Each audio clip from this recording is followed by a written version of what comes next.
Finally झाली होती माझी एंगेजमेंट आणि मला दिला होता माझा होणाऱ्या हस्बंडनी iPhone 15 Pro. So welcome to my mini vlog. So आजच्या मिनी व्लॉगची सुरुवात झाली होती ह्या ट्रॅफिकमध्ये फसण्यापासून. तर ह्या ट्रॅफिकचं रिझन असं होतं की पुढे येत होती बँड बाजा बारात आणि त्याचे फटाके फुटणं चालू होते.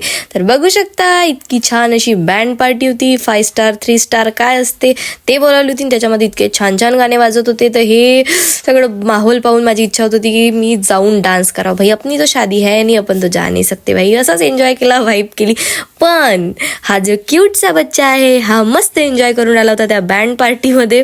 म्हणजे बँड पार्टीमध्ये नाही, तिकडे बँड पार्टी वाजत होती आणि इकडे छान नाचत होता. आणि जेव्हा याला माहीत पडलं की मी त्याचा व्हिडिओ बनवून राहिली तर तो आणखी कॅमेराकडे पाहू मस्त मस्त नाचून राहिला होता. मग नंतर मी गेली होती कपड्याच्या शॉपमध्ये, कारण की मला थोडं सामान वगैरे घ्यायचं होतं, म्हणजेच अस्तर फॉल वगैरे असं सगळं ब्ला ब्ला. मग हे सगळं घेतलं आणि आली होती घरी. तर दिवसभराची मी काही घरी होती नाही, कामात होती. तर मनू फुगली होती. मनूचं म्हणणं होतं की दिवसभर कुठं गायब होती, मला एकटीला टाकून.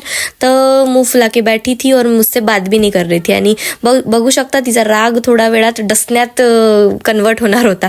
मग म्हटलं राहू दे. तर मी म्हणत होती तू खूप जास्त डोंबडी झाली आहे, तर चल तुझा मेकओव्हर करून देतो, पांढरं करून देतो. तर त्याच्यानंतर तिथेच माझ्या फ्रेंडची एक साडी होती. तर माझं त्या साडीत खूप जास्त मन गेलं होतं. इतकी सुंदर साडी होती. पण माझी फ्रेंड आहे गोळी, तर तिच्यावर हा कलर खूप छान दिसते, माझ्यावर काही चांगला दिसत नाही. पण साडी खूप छान होती. मग आली फायनली घरी, जेवण वगैरे केलं. भूक इतकी लागली होती की मी शूट केलंच नाही, जेवण केल्याच्या नंतर शूट केलं. सो आजचा ब्लॉग तुम्हाला कसा वाटला नक्की कमेंट करून सांगा. भेटूया नेक्स्ट ब्लॉगमध्ये. बाय.